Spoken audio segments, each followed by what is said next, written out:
विद्यार्थी मित्रांनो नमस्कार। आपण सर्वजण बुद्धिमत्ता चाचणीच्या विशेष या भागामध्ये पाहूया आज गटाशी जोडणारे पद। बालमित्रांनो आपण यापूर्वी बुद्धिमत्ता चाचणीच्या सर्व घटकांवर सगळ्या घटकांवर आपण व्हिडिओ तयार करून टाकलेले आहेत, ते आपण निश्चित पाहिले असतील। आज आपण पाहूया घटक क्रमांक 9 गटाशी जोडणारे पद आणि त्यापैकी उपघटक क्रमांक 9.1। मित्रांनो या घटकामध्ये प्रामुख्याने काही शब्द दिलेले असतात, त्या शब्दांचा एक विशिष्ट प्रकारचा गट असतो। त्या शब्द गटाशी तयार होणारा शब्द आपल्याला ओळखायचा असतो किंवा याच्या दुसऱ्या प्रकारामध्ये काही आकृत्या दिलेल्या असतात आणि त्या आकृत्याचा एक गट तयार होतो। मग त्या आकृत्याच्या गटाशी तयार होणारं उत्तर आपल्याला पर्यायातून शोधावं लागतं। कधी कधी याच्यामध्ये काही संख्या दिलेल्या असतात, त्या संख्येचा सुद्धा एक विशिष्ट गट तयार होतो। मग त्या संख्येच्या गटाशी तयार होणारा साधर्म्य दाखवणारा पर्यायामधून त्याचा उत्तर आपल्याला शोधावं लागतं। चला तर अधिकचा वेळ वाया न घालता आज आपण बुद्धिमत्ता चाचणीच्या उपघटक क्रमांक 9.1 शब्द या घटकाची ओळख करून घेऊया। यामध्ये पहिले प्रश्नामध्ये जे काही पर्याय दिलेले असतात किंवा प्रश्नामध्ये जे काही शब्द दिलेले आहेत त्या शब्दाशी साधर्म्य दाखवणारा किंवा त्या शब्दाशी समान संबंध दाखवणारा जो काही पर्यायातला शब्द असेल तो आपल्याला शोधायचा। चला तर अधिक वेळ वाया न घालता सुरू करूया। प्रश्न क्रमांक 1। प्रश्न 1, आई वडील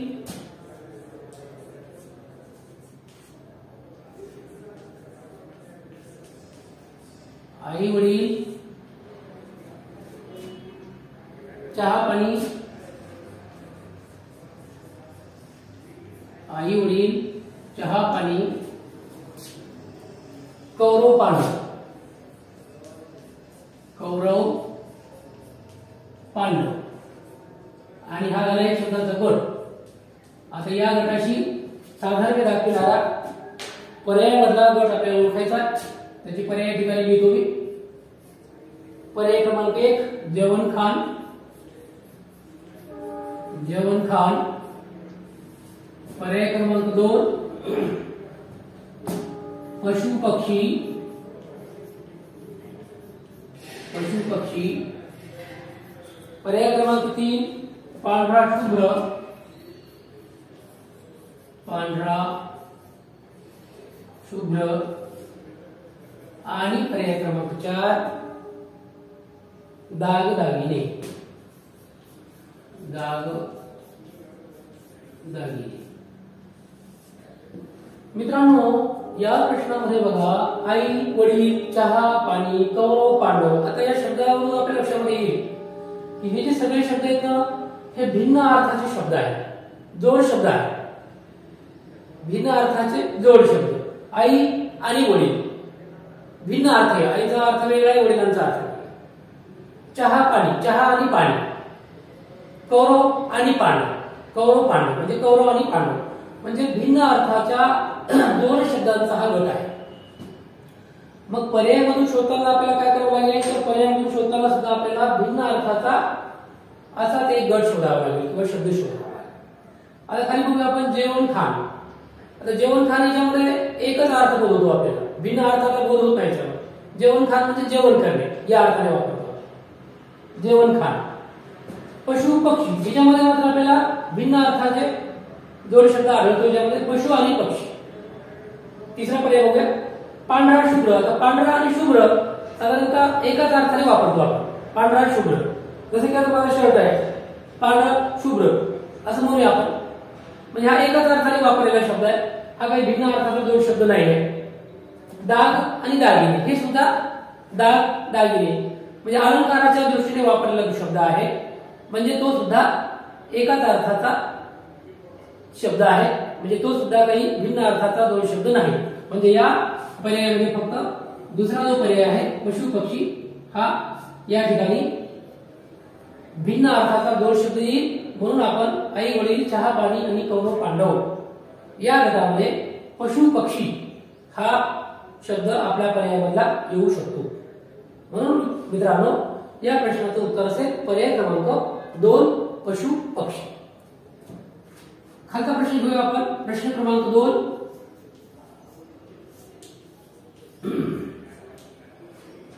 प्रश्न 2. वात,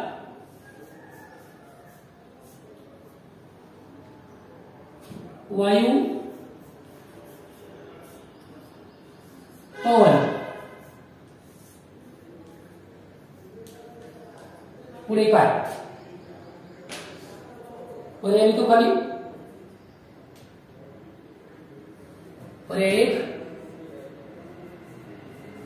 अनल, पर्याय 2 समीर,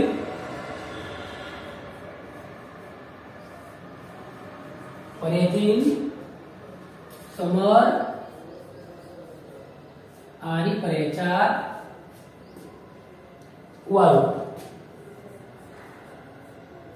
आता बघा, हा जो शब्दांचा गट दिलेला आहे हे वाचलं की आपल्या लक्षामध्ये की हवेला समानार्थी शब्द आहे. हवा म्हणजे वात, हवा म्हणजे वायू, हवा म्हणजे पवन. म्हणजे हवेचे समानार्थ आपल्याला माहिती असणे गरजेचे आहे. म्हणून हवेच्या समानार्थाचा हा प्रश्न आहे. म्हणून या प्रश्नामध्ये आता पर्यायातील आपल्याला हवेला समानार्थ असलेला शब्द शोधावा लागेल. आता बघा, अनल हा काही हवेला समानार्थ होत नाही. अनल म्हणजे अग्नी. समीर, समीर म्हणजे वारा, पवन किंवा वायू म्हणू शकतो आपण त्याला. समर म्हणजे रणांगण किंवा लढाई, युद्ध, समर. आणि वायू म्हणजे घोडा किंवा वाऱ्याच्या वेगाने धावणारा प्राणी. म्हणजे यामध्ये फक्त वात, वायू आणि पवन या हवेच्या समानार्थाशी समीर हा शब्द तंतोतंत जुळतो. म्हणजे या गटाशी जुळतो. कारण हा जो गट तयार झालेला आहे तो हव्या या शब्दाच्या समानार्थी शब्दांचा गट आहे.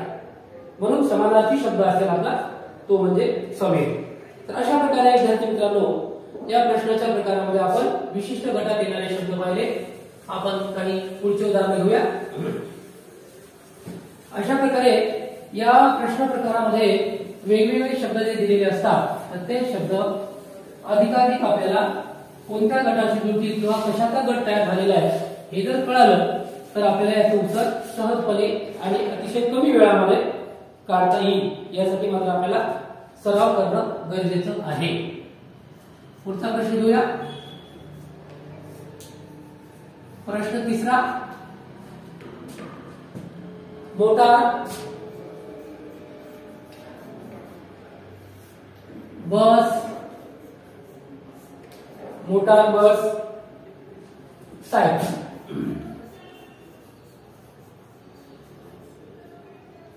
मोटार बस सायकल. पर्याय घेऊया. पर्याय क्रमांक 1 विमान,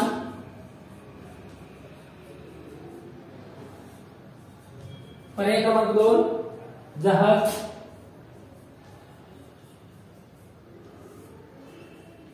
पर्याय क्रमांक 3 यान आणि पर्याय क्रमांक 4 स्कूल बस.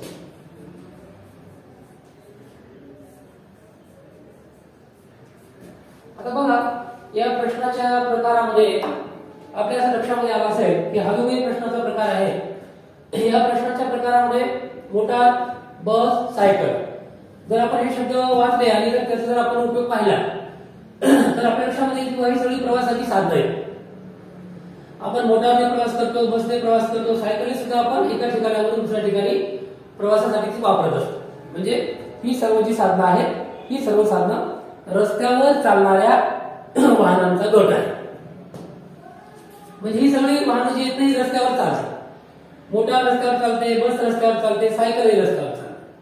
म्हणजे आपल्याला या शब्दाच्या उत्तरामध्ये रस्त्यावर चालणारं वाहन शोधावं लागेल. सरळ आणि सोपं उत्तर. आता बघा, रस्त्यावर चालणारं वाहन कोणतं आहे का? आता विमान आहे का? नाही. विमान आकाशामध्ये चालतं, उडतं आकाशामध्ये, म्हणजे विमान येणार नाही. जहाज आहे का? जहाजही येणार नाही, कारण ते पाण्यावर चालतं, म्हणजे हे दोन येणार नाही. यान आहे का? आता यान म्हणजे काय याचा अर्थ आपल्याला माहिती पाहिजे. तर यान म्हणजे काय? तर यान म्हणजे अवकाशातलीना अवकाशात घेऊन जाण्याचं एक साधन आहे. जे अवकाशातलं साधन राहिलं मग हे पण येणार नाही. मग राहिला आता स्कूल बस. स्कूल बस म्हणजे विद्यार्थ्यांना शाळेत नेण्यासाठी असलेली बस. ही रस्त्यावरचं साधन आहे. म्हणजे पर्याय क्रमांक 4 जे असेल ना हे या प्रश्नाचं अचूक उत्तर असेल. म्हणून या प्रश्न क्रमांक 3 चं उत्तर असेल पर्याय क्रमांक 4 स्कूल बस. पुढील प्रश्न घेऊया.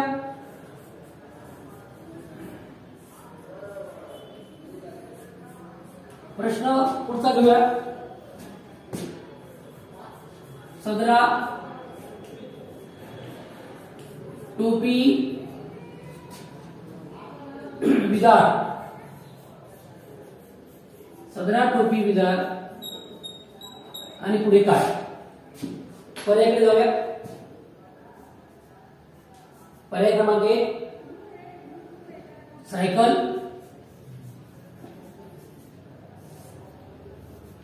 पर्याय क्रमांक 2 पेन,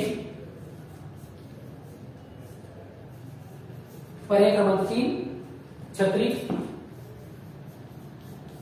आणि पर्याय क्रमांक 4 पायजमा. आता विद्यार्थी मित्रांनो बघा या प्रश्नामध्ये आपल्या लक्षामध्ये आला असेल की हा जो प्रश्न आहे तो आपला सर्व वस्त्र आहे जे आपण अंगामध्ये घालतो किंवा आपण जी वस्त्र वापरतो त्या वस्त्रांची नाव आहेत. सदरा म्हणजे शर्ट. आपण शर्ट हा शब्द इंग्रजी वापरतो पण त्याचा मराठी शब्द आहे सदरा. टोपी डोक्यामध्ये घालतो आपण. विजार, विजार म्हणजे लांब अशा प्रकारची चड्डी आपली किंवा लांब अशी अशा प्रकारची विजार म्हणून आपण तिला. तर विजार हा सुद्धा अंगामध्ये घालण्याच्या वस्त्राचा एक प्रकार आहे. म्हणजे हा जो गट आहे तो अंगामध्ये घालायची वस्त्र आहे. म्हणून या गटाशी कोणता चित्र जुळेल? सायकल जुळणार नाही, पेनही जुळणार नाही, छत्रीही जुळणार नाही. हे प्रवासाचं साधन आहे, पेन लिहिण्याचं साधन आहे. छत्री ही आपण पावसासाठी किंवा उन्हासाठी वापरतो की ऊन लागू नये पाऊस लागू नये म्हणून. तर पायजमा याचं उत्तर काय येईल? मग उत्तर येतो पर्याय क्रमांक 4 पायजमा. पायजमा म्हणजे लांब अशा प्रकारची पॅन्ट. पूर्वीच्या काळात त्याला पायजमा असं म्हटलं जायचं. थोडीशी सैल अशा प्रकारची ती होती. आपल्या मराठी 5व्या वर्गाच्या मराठीच्या पुस्तकामध्ये आहे बंडूची इजार. तर बंडूच्या इजारमध्ये पायजमा शब्द आहे. विजार आहे, पायजमा आहे. तर तो पायजमा म्हणजे आपला हा एक वस्त्राचा प्रकार आहे. म्हणजे ही जी सर्व घटक आहे ती अंगात घालायची वस्त्र या प्रकारामध्ये येणारा प्रश्न आहे. म्हणून या प्रश्नाचं उत्तर येईल पर्याय क्रमांक 4 पायजमा. पुढील प्रश्नाकडे जाऊया.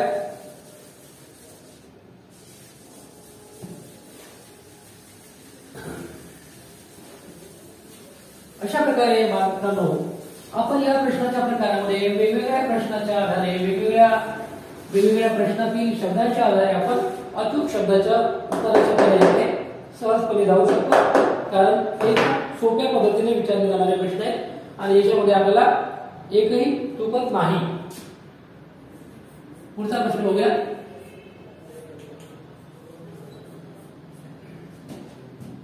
मार्च,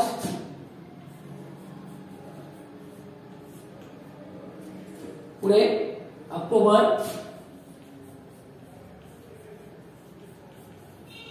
मार्च, ऑक्टोबर आणि जानेवारी. मार्च, ऑक्टोबर, जानेवारी. तर या गटाशी जुळणारा शब्द कोणता येईल? पर्याय बघूया. पर्याय 1 जून, पर्याय 2 मे, पर्याय 3 फेब्रुवारी आणि पर्याय 4 नोव्हेंबर.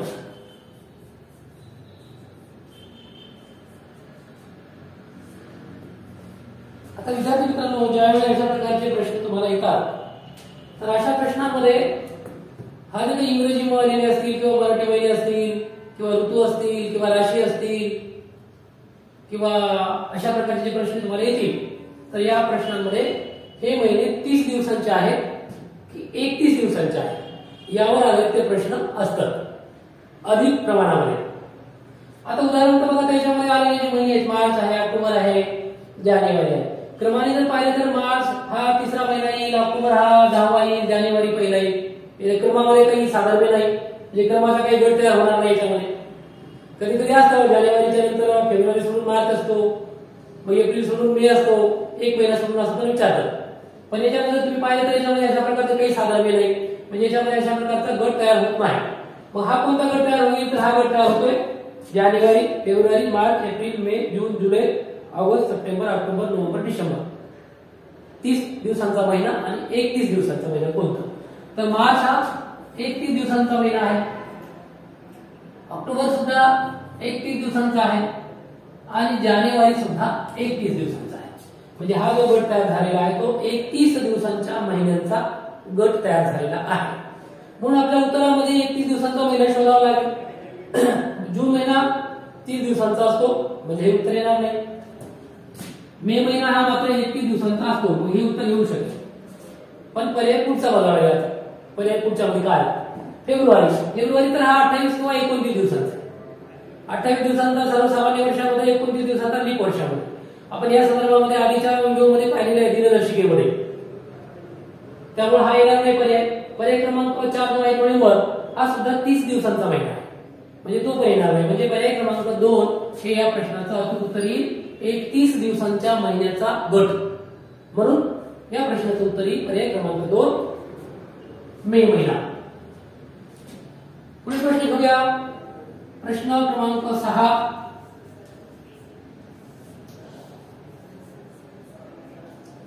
सहाव्या प्रश्नामध्ये बघा कन्या,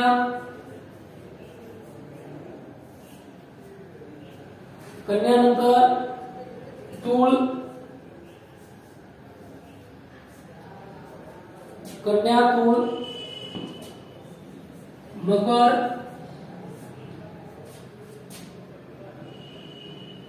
आणि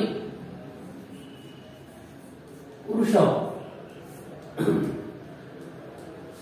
पुढे गटाशी जोडणारा शब्द आपल्याला ओळखायचा.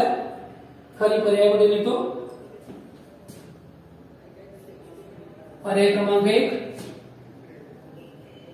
मृग, पर्याय क्रमांक 2 धन, पर्याय क्रमांक 3 मीन आणि पर्याय क्रमांक 4 आद्रा. आता बघा या गटावरून आपल्या लक्षामध्ये आला असेल की हा जो गट तयार झालेला आहे तो राशींचा गट आहे. मराठीत येते राशी, त्या राशींचा गट आहे. कन्या रास आहे, तूळ रास आहे, मकर रास आहे, वृषभ रास आहे. मग राशींच्या गटाशी जुळणारी रास बघायला लागेल आपल्याला. मग पर्यायामध्ये मृग काय आहे तर मृग नक्षत्र आहे. धन काय आहे ऋण धन, तर हे काही राशीचा प्रकार नाही. मीन काय आहे, मीन मात्र एक राशीचा प्रकार आहे. म्हणजे पर्याय क्रमांक 3 याचं उत्तर येऊ शकेल. पण पुढचा एक पर्याय बघूया आपण. आद्रा काय आहे तर आद्रा हे सुद्धा एक नक्षत्र आहे. म्हणजे या प्रश्नाचं उत्तर आपला करेक्ट येईल 3. पर्याय क्रमांक 3 मीन ही रास आहे. म्हणजे राशींच्या प्रकारामध्ये या गटामध्ये बसणारा शब्द असेल पर्याय क्रमांक 3 मीन. मीन ही रास आहे. अशा प्रकारे विद्यार्थी मित्रांनो या प्रश्नांच्या प्रकारामध्ये असे वेगवेगळे प्रश्न आपल्याला विचारले जातात. वेगवेगळे गट त्यामध्ये असतात आणि वेगवेगळ्या गटाच्या आधारे विचारलेल्या प्रश्नामध्ये आपल्याला उत्तरातून अशाच प्रकारचा त्याचा जुळणारा शब्द आपल्याला शोधायचा असतो आणि खूप सोप्या पद्धतीने विचारतात. तर आपण त्या पद्धतीने विचार करून त्याचं उत्तर काढायचं असते. प्रश्न पुढचा घेऊया. प्रश्न 7वा. शरद, हेमंत,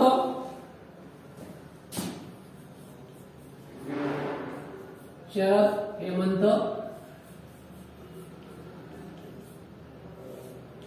आणि वसंत. पर्याय बघूया. पर्याय 1 सुमंत,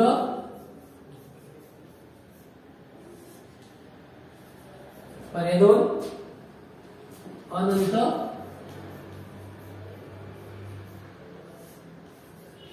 पर्याय 3 शारदा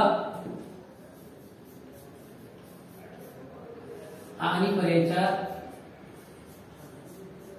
वर्षा. आता या प्रश्नामध्ये आपल्या लक्षामध्ये आला असेल बालमित्रांनो की हा गट आहे, हा गट तयार झालेला आहे तो म्हणजे ऋतूंचा गट आहे. शरद ऋतू, हेमंत ऋतू, वसंत ऋतू म्हणजे हा ऋतूंचा गट आहे. म्हणजे ऋतूंचा गट, राशींचा गट, मराठी महिन्यांचा गट, त्यानंतर इंग्रजी महिन्यांचा गट, 31 महिन्याचे कोणते, 31 दिवसाचे कोणते, 30 दिवसाचे कोणते, त्यानंतर कोणता ऋतू आधी, कोणता ऋतू नंतर, कोणता महिना आधी, कोणता महिना नंतर या स्वरूपाचे ते प्रकार होऊ शकतात. आता शरद ऋतू, हेमंत ऋतू, वसंत ऋतू, सुमंत हा काही ऋतू नाही, अनंत हाही काही ऋतू नाही, शारदा हा पण काही ऋतू नाही, वर्षा ऋतू आहे. म्हणजे वर्षा म्हणजे पाऊस, म्हणजे वर्षा ऋतू असल्यामुळे त्याचं उत्तर हे पर्याय क्रमांक 4 वर्षा ऋतू. म्हणजे शरद ऋतू, हेमंत ऋतू, वसंत ऋतू हा ऋतूंचा गट तयार झाला म्हणून पर्याय क्रमांक 4 मध्ये असलेला वर्षा ऋतू हा आपल्या या प्रश्नाचं अचूक उत्तर येईल. पुढील प्रश्न घेऊया. प्रश्न 8वा. चणे, वाल, चणे, वाल, तूर,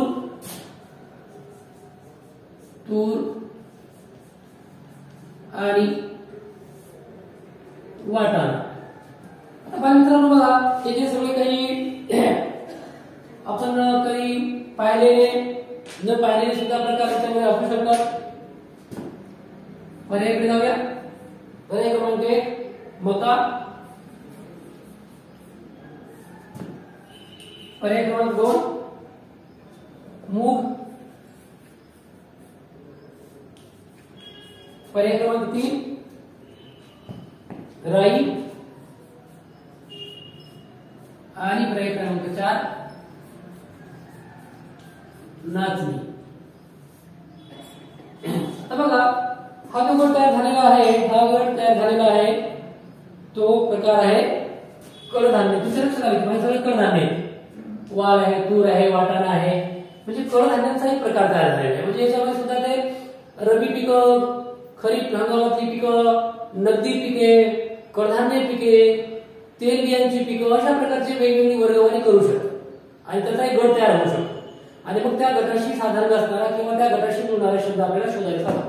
तर हा जो गट आहे ना तो चणे, वाल, तूर आणि वाटाणा हे सर्व कडधान्य आहे. डाळी आपण याच्यापासून तयार करतो. आता चण्याची डाळ आपल्याला माहिती आहे, वाल हे सुद्धा कडधान्यच आहे, तुरीची डाळ माहिती आहे, वाटाणा हे सुद्धा कडधान्य आहे. म्हणून कडधान्याच्या गटात जुळणारे शब्द बघायला लागले आपल्याला. मका हे काही कडधान्य नाही, अन्नधान्याचं पीक आहे मका. मूग मात्र कडधान्याचं पीक आहे. मुगाची डाळ आपण ऐकतो, खातो. त्यानंतर राई हे सुद्धा कडधान्य नाही, नाचणी सुद्धा कडधान्य नाही, तर ते जे पीक आहे ते अन्नधान्याचं पीक आहे. अशा प्रकारे विद्यार्थी मित्रांनो मग या शब्द गटाशी जुळणारा शब्द असेल मूग, कारण तो कडधान्यांचा प्रकार आहे किंवा कडधान्यांचा एक गट तयार झाला म्हणून कडधान्याच्या गटाशी जुळणारा शब्द ही कडधान्यात येईल. ते म्हणजे मूग हे कडधान्य. पर्याय क्रमांक असेल 2. पर्याय क्रमांक 2 मधला जे काही आहे तो या प्रश्नाचं उत्तर असेल. पुढचा प्रश्न घेऊया. अशा प्रकारच्या वेगवेगळ्या प्रश्नाच्या आधारे आपण वेगवेगळे गट आणि त्याच्या आधारे प्रश्न आणि त्याच्यावर येणारे उत्तर याचा सराव जर आपण अधिकाधिक केला तर हा जो प्रश्न प्रकार आहे हा आपल्याला सर्वाधिक गुण मिळवून देणारा प्रकार आहे किंवा काही वेळ न जाता अगदी क्षणार्धामध्ये 5 ते 6 सेकंदामध्ये याचं उत्तर लिहू शकतो. अजिबात वेळ न खाणारा आणि पैकीच्या पैकी गुण मिळवून देणारा हा प्रश्नांचा प्रकार आहे. पुढचा प्रश्न घेऊया. प्रश्न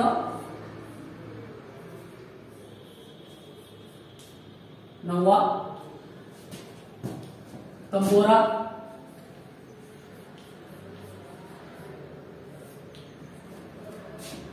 सतार,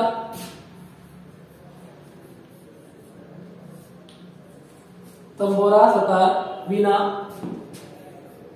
वीणा आणि पुढे आहे गिटार.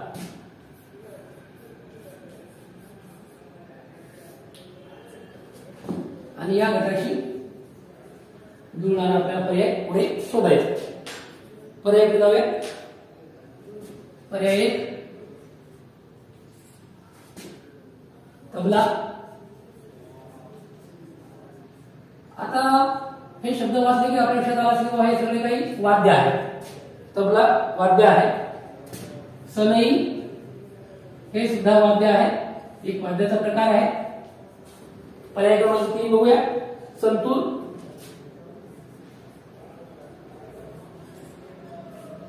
आणि पर्याय क्रमांक 4 मृदंग.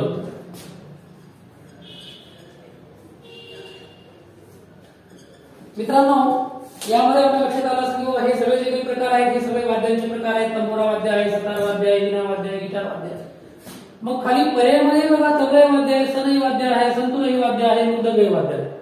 मग सर्व वाद्यांमध्ये आता याच्यामध्ये आपल्याला वेगळा एक प्रकार शोधावा लागेल की बाबा वाद्यांमधला अजून एखादा वेगळा प्रकार. मग ताल वाद्य वेगळी, आणि ज्या वाद्यांना अशा प्रकारच्या तारा असतात आणि तारामधून वाजून त्याचा आवाज केला जातो त्याला म्हणतात तंतुवाद्य.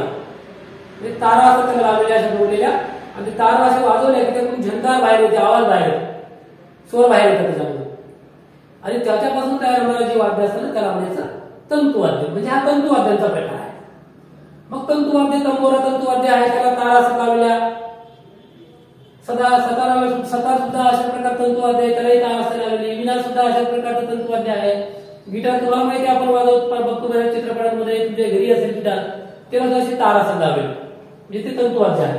म्हणजे हा तंतुवाद्यामधला प्रकार असल्यामुळे आपल्याला याच्यामधला पर्यायामधला शब्द करावा लागेल तंतुवाद्य असलेला हा वाद्यांचा प्रकार. मग तबला हा तंतुवाद्य आहे का? नाही. तबला अशा प्रकारे वाजवतो आपण, तबला ताल वाद्य आहे. सनई वाजवण्याचा अशा प्रकारे उस्ताद बिस्मिल्ला खान सनई वादक प्रसिद्ध भारताचे. सनई मंगल प्रसंगी, लग्नाच्या प्रसंगी वाजवतात. ती सनई सुद्धा हा काही तंतुवाद्य येणार नाही. संतूर, संतूर मात्र तंतुवाद्य आहे. संतूर एक प्रकारचं तंतुवाद्य आहे. काही मुलांना दिसणारे संतूर साबणाचे नाव आहे, पण ते त्या वाद्याचं नाव आहे, ते त्याला संतूर, त्यामुळे हा तंतुवाद्यामधला प्रकार असल्यामुळं. आणि मृदंग, मृदंग हे सुद्धा काही तंतुवाद्य नाही, तर ते सुद्धा एक तालवाद्य आहे. ताल त्याच्यामधून तयार होतो, मोठा आवाज तयार होतो. म्हणजे अशा प्रकारे प्रश्नावळीमध्ये असणारा जो काही प्रकार आहे तो आहे तंतुवाद्यांचा. आणि तंतुवाद्यामध्ये त्याचं उत्तर येईल पर्याय क्रमांक 3 संतूर. संतूर हे एक प्रकारचं तंतुवाद्य आहे. म्हणून मित्रांनो या प्रश्नाचं उत्तर येईल पर्याय क्रमांक 3 तंतुवाद्य संतूर. पुढचा प्रश्न घेऊया मित्रांनो. प्रश्न क्रमांक 10.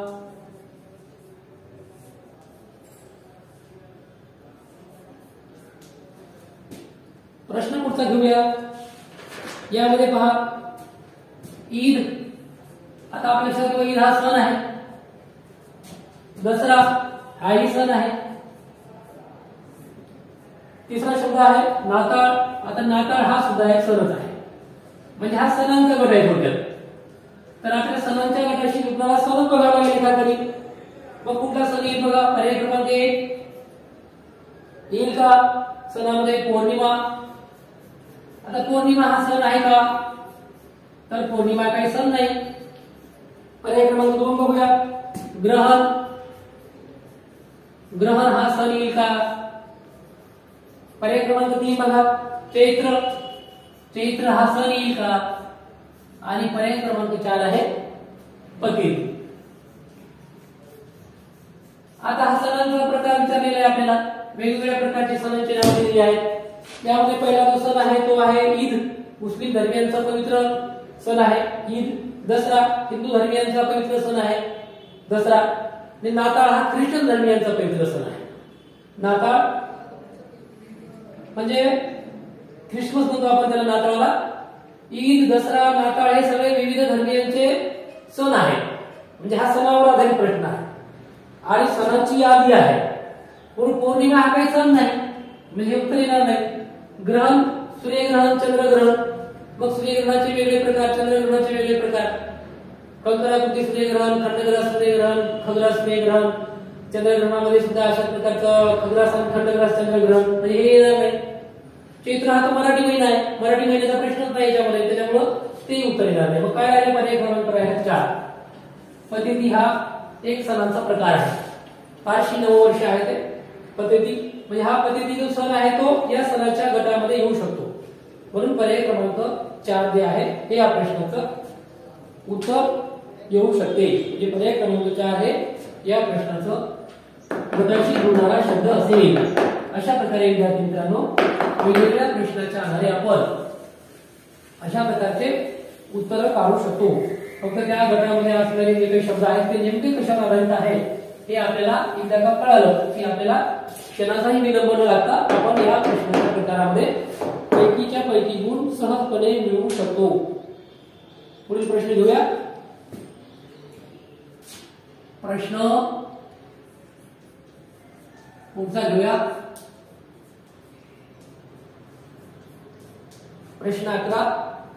घार,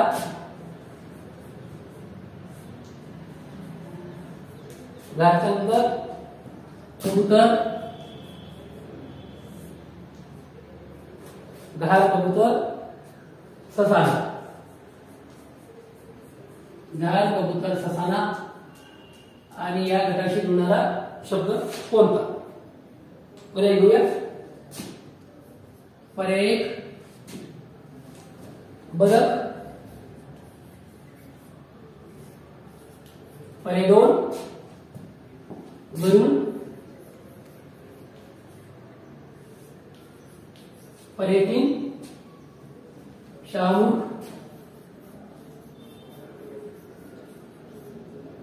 आणि पर्याय 4 मोर. आता बालमित्रांनो या प्रश्न प्रकारामध्ये बघा, यामध्ये अशा प्रकारचे प्रश्न आहेत की घार हे सगळे पक्षी आहेत. घार, कबूतर, ससाना. मग पर्यायामध्ये बदकही पक्षी आहे, गरुडही पक्षी आहे, शाहूरही पक्षी आहे, मोरही पक्षी आहे. मग पक्ष्यांच्या गटामध्ये आपण कोणता पक्षी शोधणार? आपण तर यांचा वेगळ्या गटाचे पक्षी तयार झाले त्या ठिकाणी की हे उंच भरारी घेणारे पक्षी. उंच आकाशामध्ये भरारी घेणारे पक्षी. घार उंच आकाशात उडते, कबूतर सुद्धा उंच आकाशात उडतं, ससाना सुद्धा आकाशामध्ये उंच उडू शकतो. म्हणजे तो उंचच असतो, आकाशामध्ये भरारी घेतो. तर भरारी आकाशामध्ये उंच घेणारे किंवा उंच आकाशात भरारी घेणारे पक्ष्यांचा हा गट आहे. मग बदक आकाशामध्ये काही उंच भरारी घेऊ शकत नाही. बदक हा जमिनीवर चालतो, थोडा उडला की पुन्हा खाली बसतो. गरुड मात्र आकाशामध्ये उंच भरारी घेऊ शकतो. म्हणजे या प्रश्नाचं उत्तर गरुड येऊ शकतो. तिसऱ्या पर्यायावर शहामृग. शहामृग हा सुद्धा काही फार उंच भरारी घेऊ शकत नाही आणि मोर सुद्धा काही उंच भरारी घेऊ शकत नाही. तो थोडा उडला की पुन्हा झाडावर बसतो किंवा खाली बसतो जमिनीवर. म्हणजे या प्रश्न प्रकारामध्ये या गटामध्ये फक्त गरुड हा शब्द येऊ शकतो, हा गरुड पक्षी येऊ शकतो, कारण तो सुद्धा उंच भरारी घेणारा पक्षी आहे. म्हणजे या प्रश्नामध्ये गरुड हे उत्तर येईल. म्हणून या प्रश्नाच्या प्रकारामध्ये किंवा या प्रश्नामध्ये साधर्म्य असणारे किंवा या समानार्थी असणारे किंवा या गटामध्ये बसणारे शब्द असेल पर्याय क्रमांक 2 गरुड पक्षी, उंच भरारी मारणाऱ्या पक्ष्यांचा गट. पुढचा प्रश्न घेऊया. प्रश्न क्रमांक 12.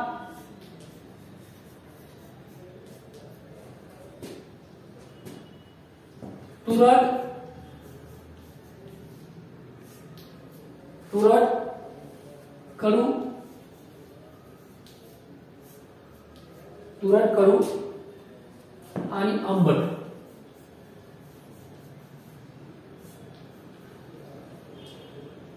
तुरट, कडू, आंबट. पर्याय बघूया. पर्याय आहे 1 गुळगुळीत,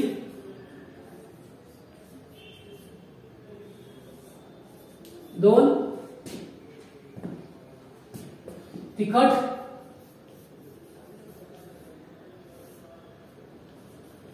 3 गरम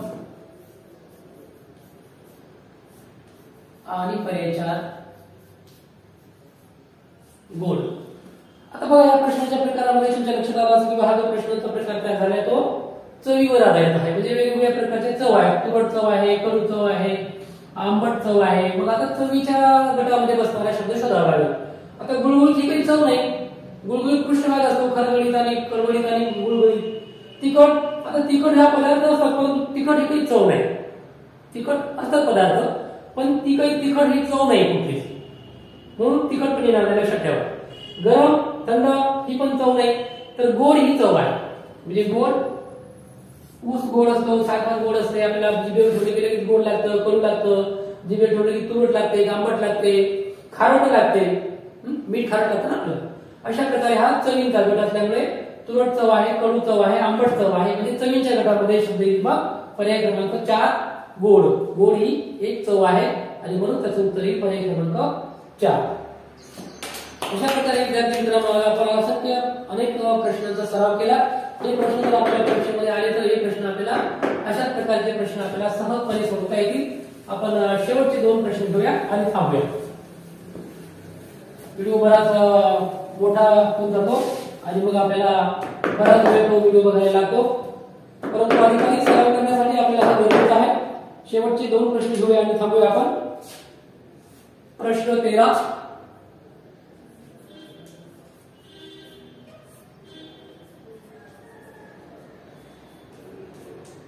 प्रश्न 13वा.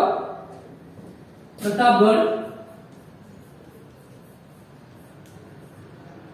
गडांची नाव आली बघा. शिवाजी महाराजांची किल्ले सगळी. प्रतापगड, राजगड शिवाजी महाराजांची पहिली राजधानी, राजगड आणि पुरंदर. पुरंदरचा किल्ला ज्याच्यावर राजे संभाजी राजांचा जन्म झाला होता. पर्याय बघूया आपण. पर्याय क्रमांक 1. पर्याय क्रमांक 1 मध्ये आहे सिंधुदुर्ग. हा एक किल्लाच आहे. सिंधुदुर्ग किल्ला. पर्याय क्रमांक 2 जंजिरा. हा सुद्धा एक किल्ला आहे. जिंजिऱ्याचा सिद्धी अशा प्रकारचे नाव आपण इतिहासामध्ये वाचलेले आहे. जंजिरा. पन्हाळगड. शिवाजी महाराज पन्हाळगडावरून विशाळगडाकडे त्यांनी पर्यंत त्या ठिकाणाहून निसटले होते ते पन्हाळावरून. आणि पर्याय क्रमांक 4 आहे विजयदुर्ग.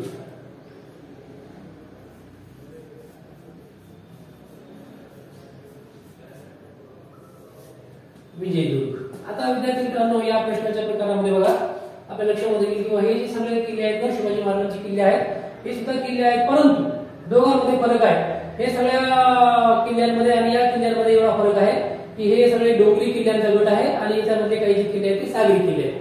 म्हणजे किल्ल्यांच्या गटामध्ये सुद्धा सागरी किल्ले वेगळे आणि डोंगरी किल्ले वेगळे. मग प्रतापगड हा डोंगरी किल्ला आहे, राजगड हा डोंगरावरचा किल्ला आहे, पुरंदर डोंगरावरचा किल्ला आहे.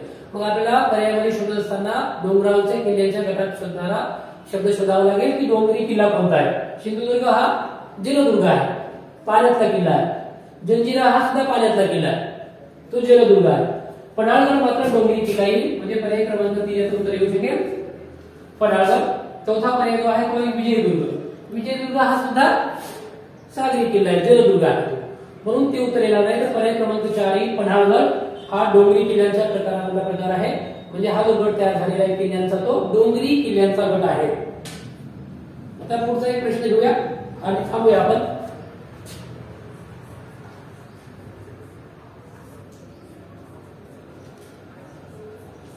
प्रश्न 14वा. आवळा,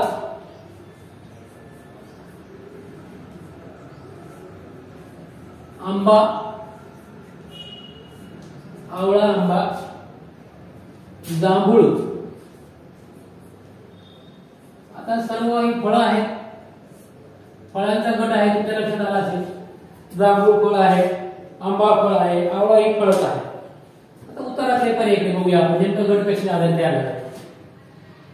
करवंद ही फळच आहे. दुसरा पर्याय बघू पपई, हा आता फळांचा प्रकार आहे पपई.